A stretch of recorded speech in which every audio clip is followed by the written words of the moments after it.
ministerio ordenado como pastor. A esa caminata se han sumado mi hijo y mi hija, que han venido a enriquecer nuestro hogar. Y hoy pues quiero contarles, el tema de la iglesia no me es ajeno. Me siento muy a gusto hablando de este tema y agradezco la oportunidad de compartir con ustedes algunas ideas sobre lo novedoso. Dentro de la temática general de la consulta sobre identidades evangélicas, sus contextos, realidades y propuestas, el tema de las iglesias no podía faltar. Ya antes de la pandemia se tenía una inmensa variedad de expresiones religiosas y de espiritualidades reclamando para sí el apelativo de iglesia. La pandemia ha venido a profundizar la reflexión sobre el carácter de la iglesia. Hay una dinámica innegable entre la realidad histórica que se vive y la eclesialidad resultante. E igualmente innegable es la forma en que la iglesia, con sus creencias, estructuras y dinámicas, moldea la vida de las personas que la conformamos. Al indagar sobre las nuevas formas de ser iglesia, se puede afirmar que no toda novedad significa fidelidad al Evangelio de Jesús el Cristo. Hace algunos meses solamente la cineasta argentina Andrea Fantelli lanzó un documental sobre los encuentros religiosos de 4 diferentes congregaciones en la ciudad de Córdoba, Argentina. El documental se llama El Culto. Se presenta por sus realizadores como un registro etnográfico de la reunión dominical de 4 iglesias evangélicas de Córdoba, sus liturgias, continuidades, rupturas y tradiciones. Fantelli no representa una visión desde afuera de la iglesia, pues ella es parte de las iglesias evangélicas de la ciudad. De cierta manera, el ejercicio que ella hizo también lo estamos haciendo nosotros hoy en Fraternidad Teológica Latinoamericana. Estamos viendo nuevas formas de ser iglesia. Ojalá no lo hagamos desde fuera, sino desde el sentimiento de pertenencia e identidad dentro de la comunidad de creyentes. Hasta hace algunos años, realmente pocos, podía verse un collage de tradiciones en el campo religioso de las iglesias evangélicas de Latinoamérica. La disposición de medios y redes sociales de nuestra era ha permitido que muchos aspectos de la vida eclesiástica se homologuen. Ya no es el mismo collage de hace algunos años. No solo se entonan las mismas canciones con el mismo estilo, con danzas y expresiones corporales similares. También hay rasgos estructurales, prácticas y creencias que se están compartiendo entre iglesias aún siendo de diferente familia denominacional. Estas familias denominacionales se están diluyendo frente a lo que parece ser una ola creciente de cristianismo no confesional, fenómeno compartido también con la Unión Americana. La pertenencia a una comunidad de fe dentro del marco de un cuerpo denominacional ya no es tan importante como lo fue en décadas pasadas, cuando surgieron las primeras iglesias protestantes en nuestro continente. Cuestiones de diferente índole de importancia movilizan creyentes dentro de la oferta religiosa evangélica, la dinámica del culto, la posibilidad de participar plenamente sin una larga lista de espera, un buen programa educativo para la niñez y la adolescencia, predicaciones frenéticas, motivacionales y emotivas, la proximidad al lugar de domicilio y hasta disponibilidad de parqueo. En esta ya prolongada época del desencanto, casi todas las tradiciones cristianas han sufrido bajas o movilizaciones, entre ellas, como mirábamos en la charla que impartía Jefferson Rodríguez en la primera jornada de la mañana. Temas como la pederastía, la normalización de la violencia, la ordenación al ministerio, no solo de varones, el acceso a la educación sexual, la vinculación de confesantes evangélicos a sectores que han hecho de la política partidaria su forma de vida, la ausencia de respuestas coherentes a las crisis profundas que el mundo vive, entre otros temas, han venido ocasionando bajas, no solo en la población adulta, sino mayormente la juvenil. Escasamente hace 4 semanas, el Papa Francisco emitió un comunicado a modo propio sobre la celebración de la misa conocida como el rito tridentino, vinculada en el ámbito de esa iglesia a los sectores conservadores que se oponen a varias reformas, entre ellas las del Concilio Vaticano II. A partir de ese comunicado, quienes deseen ahora celebrar y asistir a una misa en latín deberán contar con la autorización del obispo diocesano. Tomo este hecho histórico como una llamada de alerta pues todas las iglesias podemos estar de espaldas al mundo, sin mirar lo que pasa atrás de nosotros y nosotras, adorando y comunicando en un idioma inentendible, no solo porque es antiguo y extranjero, sino porque las categorías de expresión y los ritos están vaciados de sentido. Ahora bien, las novedades en el campo religioso al que pertenecemos ya no solo están en las gruesas filas de las iglesias neopentecostales, sus mega iglesias y la teología de la prosperidad. Desde los 500 años de la celebración de la Reforma Protestante Magisterial, hay crecimiento también de iglesias neoreformadas, que han tomado no de la Reforma directamente, sino de los más amargos aspectos de la ortodoxia reformada, utilizando como herramienta comunicativa la apologética. El ejercicio homilético y hermenéutico se reduce al literalismo e imposición de los patrones tradicionales y culturales de hoy sobre los textos de ayer. Desconocen de ese cristianismo tan peculiar a toda persona y comunidad que piense diferente. Cuando se colocan bajo el microscopio estas novedosas iglesias, se descubre atrás del estandarte de las 5 solas rasgos de intolerancia religiosa. El fundamentalismo del siglo XIX e inicios del siglo XX fue un fenómeno del campo religioso exclusivamente. Sin embargo, hoy ha migrado al terreno ideológico, al económico y al político. Aquel fundamentalismo pretendía defender la fe del llamado liberalismo. Hoy ha mutado, además de haber migrado, por defender únicamente el status quo, lo social y lo culturalmente aceptado. Por muchos años, de manera característica, los sectores evangélicos se autonombraban apolíticos. No era bien visto participar en política. Ya no sucede eso, amados y amadas hermanas y hermanos. Y es que no solo ha habido desaciertos en la innovación de la participación política por elementos evangélicos. De hecho, algunos y algunas lo han hecho muy bien. Sin embargo, se lamenta que el fenómeno más frecuente es la manipulación de la inmensa masa de población evangélica y cristiana en general a través del discurso religioso, sobresaliendo los rasgos del modelo tradicional llamado divino de familia, comprando voluntades en época de campaña y olvidando a la población en la etapa de ejecución. Otra novedad dentro del campo religioso son las iglesias que llamaré hipster.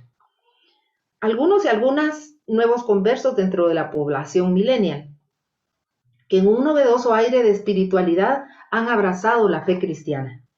Otros y otras cansados ya de las iglesias institucionalizadas, tradicionalistas, legalistas, alejadas del mundo, poco misericordiosas, xenófobas y homófobas. Han generado espacios de encuentro.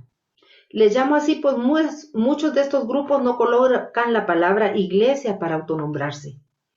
Sin duda, para algunos y algunas de los que participamos en esta consulta, este novedoso espacio de encuentro ha venido a ser una opción providencial, donde sentirse a gusto, sin ropas incómodas, a horarios y modalidades factibles, pueden adorar y más que todo, no solamente oír, sino que también conversar libremente sobre sus creencias sin el riesgo de ser llevados a una corte, de ser censurados o expulsados.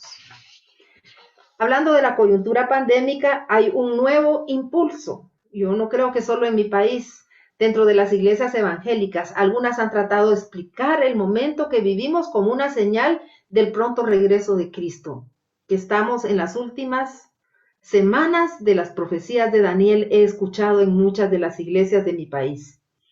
Y esto sucede como una advertencia de Dios o como castigo divino por la maldad que hay en el mundo.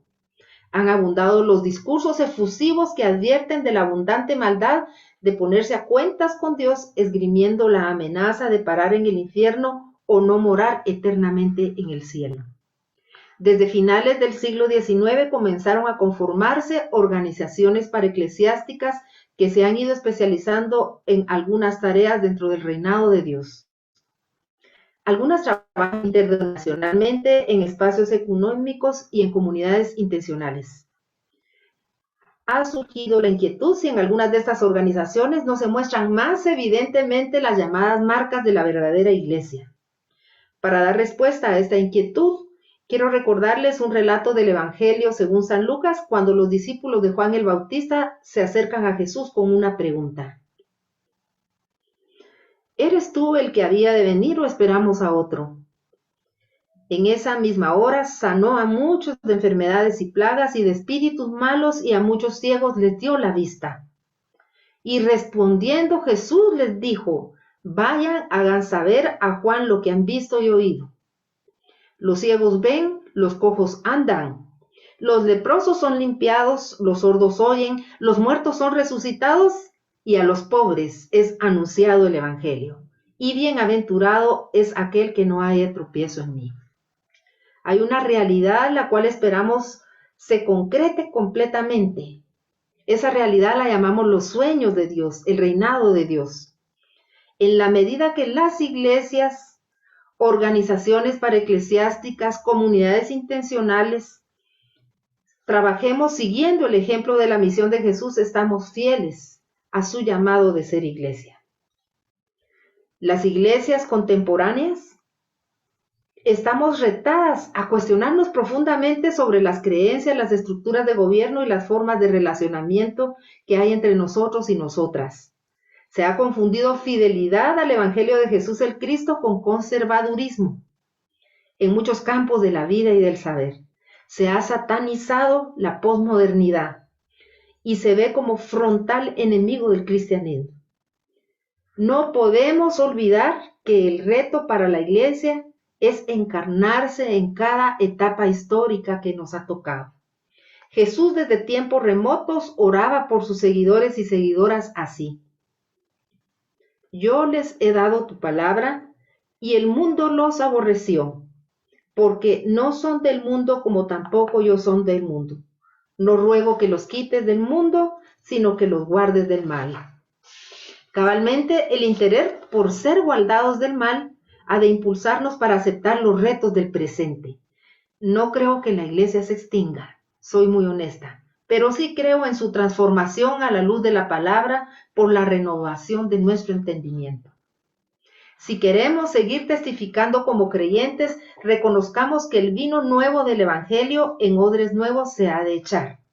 Es bastante factible que como comunidades de fe no nos conformemos a este siglo y podamos, sin ser del mundo, amarlo como Dios lo ha amado.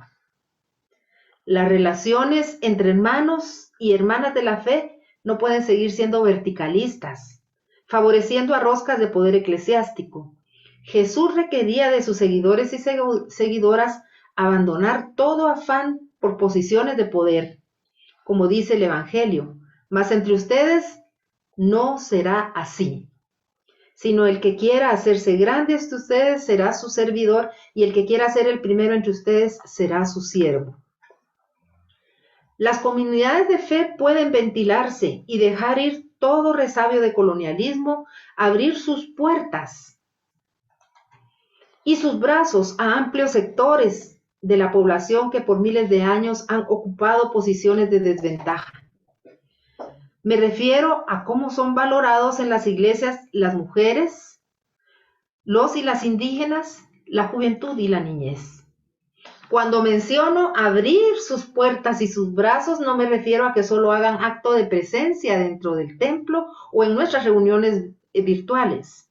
Me refiero a entablar un diálogo fecundo, verles, oírles, que muestren la gloria de Dios con los muchos dones que la Rúa de Dios les ha capacitado. La realidad que viven los países de Latinoamérica urge de las iglesias, nuestras iglesias, respuestas pertinentes para los crudos problemas que atravesamos. El creciente empobrecimiento, la falta de oportunidades para la juventud, las caravanas de migrantes en busca de nuevos horizontes, la creación que gime esperando el día en que sea restaurada, los y las que padecemos violencia en la sociedad, en el trabajo, en la familia y hasta en la misma iglesia. Necesitamos encontrar un lenguaje y medios que puedan ponernos en contacto con la sociedad.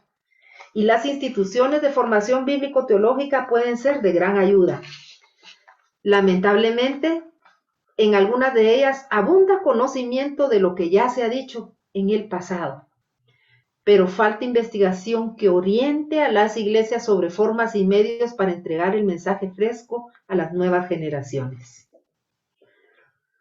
Más que concluir, hermanos y hermanas, dando recetas sobre formas, me interesa invitarles a soñar. Invitarles a imaginar proféticamente nuevas eclesialidades y eclesiologías convencidas que el amor es el mejor lenguaje con el que Dios nos habla, con el que podemos ser iglesia. Cada cierto tiempo, algunas de nosotras repetimos los símbolos del cristianismo, afirmaciones que tienen que ver con la iglesia. Cuando repetimos el credo de los apóstoles, afirmamos: creo en la Iglesia universal y en la comunión de los santos. Cuando repetimos el credo niceno, confesamos: creo en la Iglesia que es una, santa, universal y apostólica. ¿Es posible hoy seguir confesando que creemos en la Iglesia, con esos rasgos tan grotescos, carente de misericordia y de espaldas al mundo? Termino ya este tiempo de compartir en la consulta con una anécdota histórica. Cuentan los biógrafos del eminente teólogo Hans Küng que con respecto al tema en una entrevista declaró: he sido y soy un miembro fiel de la Iglesia. Creo en Dios y en su Cristo, pero no creo en la Iglesia. Rechazo toda equiparación de la Iglesia con Dios, todo infatuado triunfalismo y todo egoísta confesionalismo. Creo que para todos los que estamos en este grupo que discute los asuntos de las eclesiologías y eclesialidades, aproximadamente 17 personas, no es desconocida la figura de Hans Küng. De manera muy particular con él, la Iglesia se ensañó, haciéndole padecer varios momentos difíciles en su caminar como teólogo y como persona. Él, sin embargo, hermanos y hermanas, quería una nueva iglesia. Él no perdió la fe. Que en esta sacudida pandémica que estamos atravesando con todo el mundo, podamos dejar atrás la tentación de ser grandes y que calcemos las sandalias del Evangelio con el que podamos cada día amar al mundo.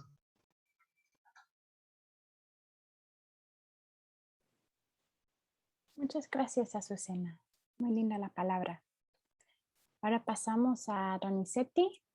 Ya lo presenté, pero Donizetti quiere en un momento volver a presentarse un poquito y vuelvo a pedir que todos pongan en la medida posible su nombre y su país de origen para que sepamos un poco más de las caras detrás de los cubitos en la pantalla. Bueno, ahora Donizetti, gracias. Y pueden seguir agregando comentarios en el chat. Ok. Uma boa tarde a todos. Eu falo do Brasil e o Brasil é o único país de língua portuguesa, né?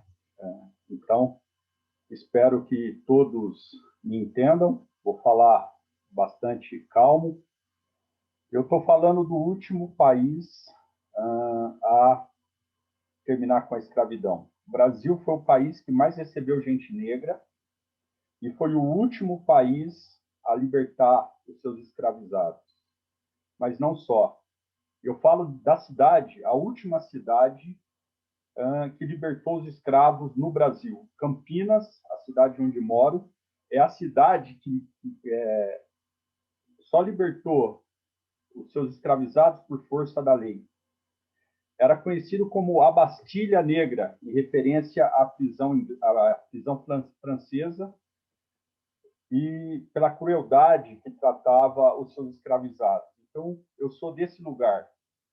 O Brasil é o país com maior população negra do mundo, só perde para a Nigéria. Né? A Nigéria é um país africano. Então, o Brasil, fora do continente africano, é o país com maior população negra do mundo. Né? Então, eu falo de um lugar bastante particular. Eu falo de um lugar que virou as costas para a América Latina. Nós brasileiros pouco estudamos a América Latina, pouco entendemos sobre a América Latina.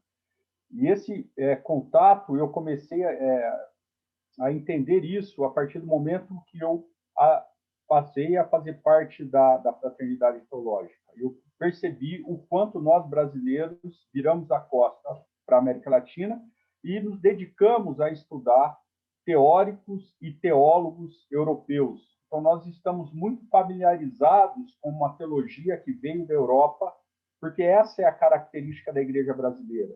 Uma igreja fundada por imigrantes que vieram para cá e que mantiveram as características das suas nações e das suas igrejas, né, dos seus países de origem. Então, a igreja brasileira é uma igreja fundada por imigrantes, ingleses, alemães, suíços, e que manteve durante muito tempo a forma original, a forma dos seus países. Então, a igreja brasileira ela virou também as costas para a população negra. A população negra não era aceita na igreja católica, embora fosse obrigado a se batizar, mas também não era aceito na igreja evangélica, porque a igreja evangélica era uma igreja que foi fundada e mantida por imigrantes.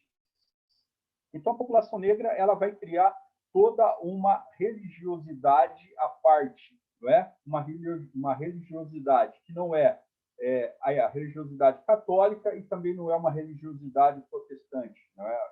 Ela vai criar toda uma forma popular de catolicismo e uma forma popular de protestantismo.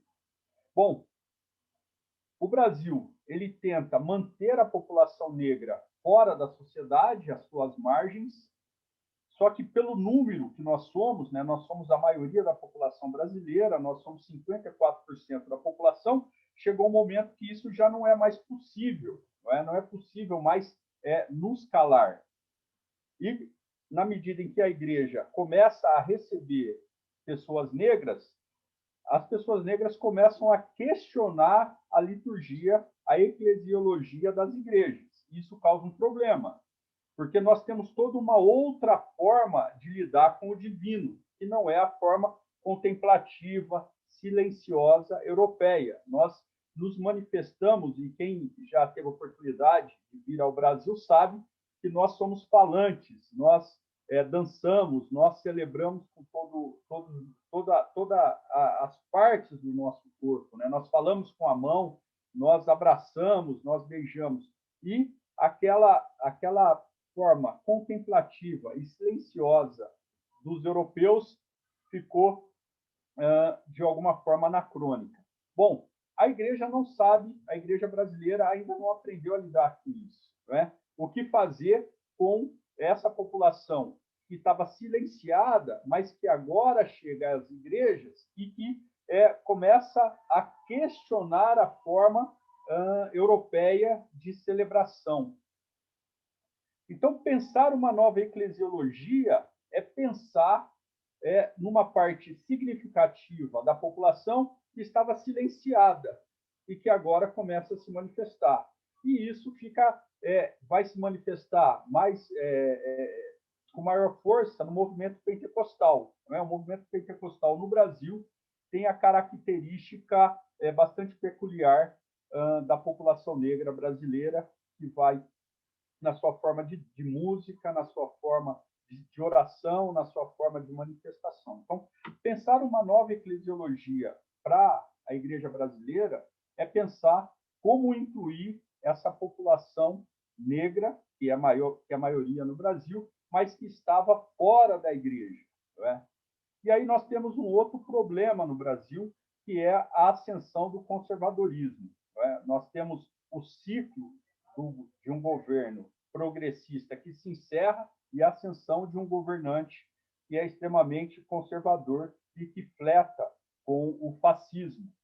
Esse conservadorismo vai, novamente, se manifestar num padrão de exclusão e a igreja, então, tomando partido desse presidente que foi eleito recentemente, também vai se voltar as costas para a maioria da população. Então, pensar uma nova eclesiologia é pensarmos como nós vamos incluir e permitir que outras vozes se manifestem dentro da igreja brasileira. Esse é o contexto político. A igreja brasileira ela passa por um momento de extrema dificuldade, de questionamento por parte da população brasileira, que uma parte questiona, né, por exemplo, elementos de outras culturas que não europeia, né, da cultura afro, por exemplo, ela não aceita essas manifestações, uma outra forma de liturgia, uma outra forma de vestimenta, né?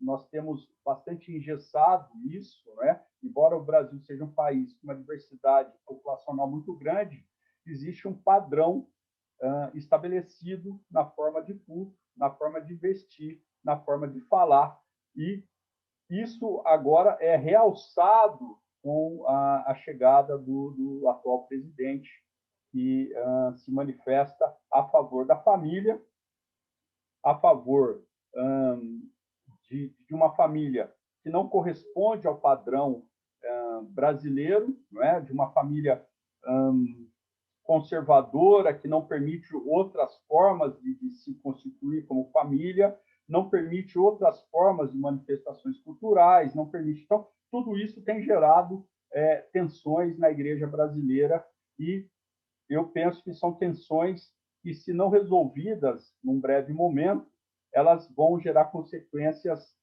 bastante graves para a igreja brasileira. Então, pensarmos hoje uma outra eclesiologia também é pensarmos uma outra forma de governança, né, de política, de relações sociais aqui no meu país, né, no Brasil.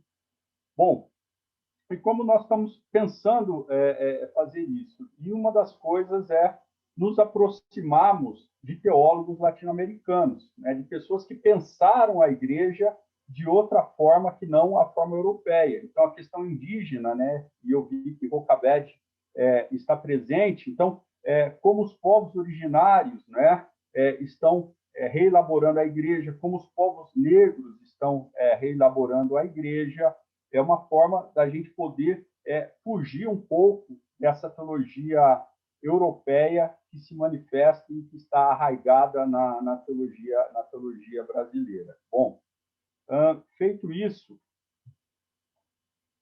a partir da FTL, né, da plataforma, nós estamos coordenando um grupo de estudos que tem resgatado as pessoas negras que foram apagadas, né, a territorialidade negra que foi africana, que foi apagada da Bíblia, e uma leitura popular da Bíblia para que as pessoas possam, numa linguagem acessível, poderem acessar os textos sagrados, se reconhecendo, não é, dentro dessa história que começa no Oriente Médio e que chega ao Brasil, mas que chega ao Brasil com Jesus branco, de olhos azuis, de anjos brancos, não é? De olhos azuis, e as pessoas negras representadas como tudo o de mal, né? O negro é tido como aquilo que mal, que precisa ser regido pela teologia. Pensar uma outra eclesiologia, então, é mudar esses paradigmas que foram postos para nós negros, não é? Nos libertar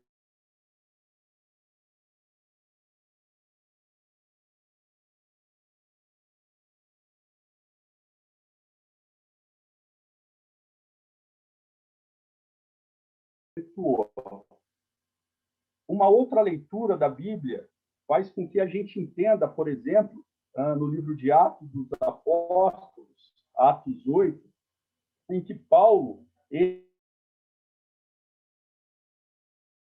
não é? O continente africano protegeu Cristo, não é? Ele foge, ele vai para o Egito, um país africano, para se refugiar. O Egito recebe os hebreus, não é? E a princípio eles são bem recebidos no continente africano, não é? O Egito em hebraico, Mitzraim, lugar estreito, mas esse lugar não era estreito quando os hebreus chegaram. Era um lugar amplo, chegaram 70. Ele vai se tornando estreito à medida em que a população hebreia cresce e, por isso, eles são tirados do Egito. Então, o continente africano tem uma história de cuidado, de proteção, de recepção dos povos hebreus, do povo hebreu e dos povos cristãos. A gente tem que resgatar a história do cristianismo na Etiópia, o cristianismo antiquíssimo, que, segundo eles, foi levado por Marcos, né? Então, veja, o mesmo que escreve o primeiro evangelho, né? Então, a história do povo africano, não é, aqui no Brasil, ela precisa ser resgatada das páginas da Sagrada Escritura para que, ensinada para os seus descendentes, né, dos escravizados que aqui chegaram, possam ter uma outra forma de olharem para o cristianismo, e não um cristianismo eurocêntrico. E aí eu vou encerrando, porque a partir dos anos 70, né, 1970, nós vamos ter no Brasil uma ruptura. O movimento negro vai dizer que o cristianismo é a religião do opressor, e pessoas negras vão abandonar em massa o cristianismo e vão para religiões de matriz africana. Então, esse resgate do cristianismo como uma religião negra, da Bíblia, como um livro negro, cuja hermenêutica é branca e que nos condena e que nos tira da graça de Deus, é importante para que a gente possa trazer essa população negra que não se identifica com o cristianismo e que está apartada, né, da religião cristã, novamente para o seio da igreja cristã. Então, pensar uma nova eclesiologia é resgatarmos essa tradição de um evangelho, de um cristianismo, de uma religião que nasce e tem uma relação muito próxima com o continente africano, dos teólogos que são, no seu primeiro momento, teólogos africanos, de uma igreja que abençoa, né, Paulo, rabino, né, um homem hebreu, Shaul, judeu, né, e que o manda para o campo apostólico, né, ele envia Paulo, né, então homens negros que vão enviar Paulo, mas não só, né, a relação de Filipe com o eunuco etíope. Então, tudo isso tem sido pensado no Brasil para que a gente possa ter uma igreja, uma nova eclesiologia, uma igreja com uma outra forma de pensar, uma outra forma de se relacionar com 54% da população brasileira. Bom, é isso. Tem um tempo para perguntas, então eu me coloco aqui à disposição. Gretchen, contigo. Muy bien, muchísimas gracias, Donizetti. Bueno, ahora podemos pasar al espacio un poco temprano, estamos bien de tiempo. Entonces eso nos dará más tiempo para la tertulia, para preguntas y reflexiones. Pido que si quieren intervenir con un comentario o reflexión, que lo escriba en el chat y yo sacaré y les indicaré cuándo es el momento de compartir la pregunta. O yo en realidad puedo compartirla, pero tenemos más tiempo. Es posible que intervengan todos y todas. Y luego a Azucena y a Donizetti pedimos que sean escuetos en su respuesta, y pasamos así para cubrir todas las preguntas y comentarios posibles. Yo quería comenzar con una y luego los demás pueden ir agregando sus comentarios en el chat. Sobre la identidad denominacional, Azucena, mencionaste esto y lo que habías observado como que se diluye la identidad de la denominación. Quería saber para vos cómo manejas este tema, ya que vos ejerces liderazgo en tu denominación, si ustedes intentan fomentar esa identidad de la denominación entre los jóvenes, o si animan a que los jóvenes y los niños encuentren cualquier espacio no confesional, estas iglesias hipster, o sea, desde la parte del liderazgo y del pastorado, cómo manejan ese tema de identidad denominacional que se va diluyendo. Para las denominaciones mal llamadas históricas es un verdadero reto esta situación que pasa en muchos lugares del mundo. Y claro, al poner tu vida dentro del ministerio, no te es indiferente que incluso, por ejemplo, tus propios hijos visiten otras iglesias, porque han dejado de sentirse bien en tu misma denominación. Entonces, para nosotros es un verdadero reto el abordar incluso identidades denominacionales que puedan establecer un diálogo fecundo con las generaciones de ahora. Y también no solamente con las juventudes, sino que con las personas de edad mediana. Sin embargo, a pesar de nuestros más grandes esfuerzos, en muchos lugares de Latinoamérica, como yo he sabido, no solo es aquí en mi país, siempre hay iglesias de moda. Y tras una iglesia de moda viene otra movilizando creyentes de una iglesia hacia otra. Finalmente, las personas que nos toca aquí acompañar creyentes de manera pastoral, damos gracias a Dios, que la gracia de Dios es multiforme y que mal que bien hay un cuerpo de Cristo extenso que cuida de las ovejas del pastor. Qué bonito. Voy a compartir la pregunta de Ramón Fonseca de Chile. A ver si Donizetti podría contestar esta. Su pregunta, ¿cómo poder llevar a la práctica nuevas eclesiologías o vivir nuevas eclesiologías en iglesias de tipo autocráticas e jerárquicas?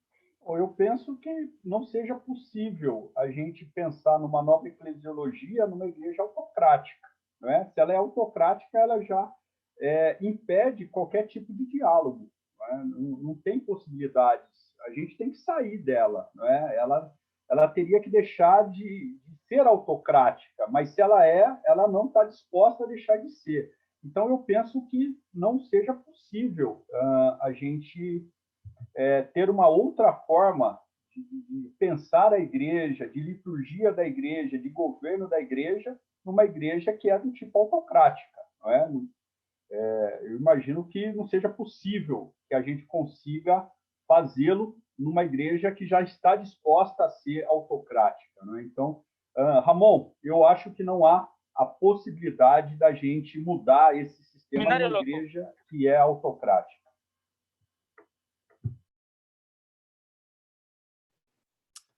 Bien, y también para Doni de Regina, en el chat dice, ¿podemos decir que en Brasil los pentecostalismos son en su mayor parte negro o ha sido la expresión negra y popular de la iglesia evangélica? Es interesante, si puede hablar un poco a essa diferença, distinção.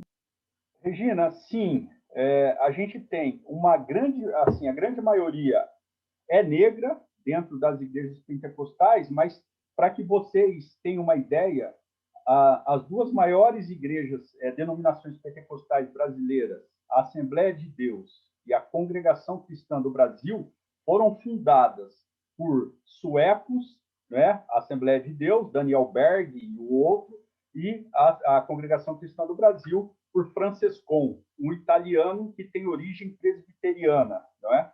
Então, as maiores denominações, elas são essas duas, foram fundadas por homens europeus, com a maior parte dos seus membros são negros, mas que estigmatiza demais a cultura negra. Então, veja, o negro, dentro dessas denominações, são quase que invisibilizados. Eles deixam de existir como pessoas negras, não é? É tirado deles todo o traço cultural africano para que eles possam viver uma fé, uma religião de caráter europeu.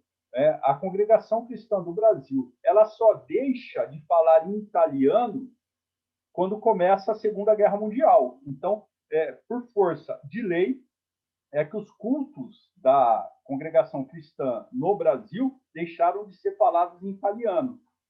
Então, você imagina, né? A Sucena disse que o Papa recentemente proibiu o latim, então nós temos no Brasil, até 1939, 40, cultos celebrados exclusivamente na língua italiana. Né? Então, veja, nós temos, então, uma igreja cuja a maioria dos membros é negro, mas que todo o traço da cultura africana é apagado, discriminado e não reconhecido como legítimo. Gracias.